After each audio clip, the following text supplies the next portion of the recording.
ரிஷப ராசிக்காரர்களே, மே 2025 மற்றும் சித்திரை மாதத்தில் குரு உங்கள் ராசியில் உச்சமாக இருப்பதால் தொழிலில் புதிய முயற்சிகள் மற்றும் முதலீடுகள் லாபத்தை தரும். ஆனால் சனியின் பெயர்ச்சி சிறு தடைகளை ஏற்படுத்தலாம்.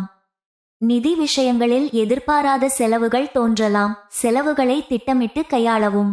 குடும்பத்தில் சுக்கிரனின் ஆதிக்கம் அன்பையும் மகிழ்ச்சியையும் தரும். ஆனால் உறவினர்களுடன் சிறு விவாதங்கள் வரலாம். காதல் உறவில் உணர்வுபூர்வமான தருணங்கள் மேலோங்கும். ஆனால் பொறுமை அவசியம். ஆரோக்கியத்தில் மன அழுத்தம் உணரலாம். தியானமும் உடற்பயிற்சியும் உதவும்.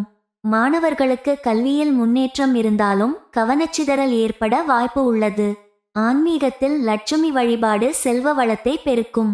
அதிர்ஷ்ட நிறம் பச்சை. அதிர்ஷ்ட எண் 6. இந்த சவால்களை உங்கள் நிதானமும் உறுதியும் எளிதாக கடக்க உதவும். உங்கள் இலக்குகளை நோக்கி தொடர்ந்து முயற்சி செய்யுங்கள். உங்கள் பொறுமையும் உழைப்பும் வெற்றியை உறுதி செய்யும்.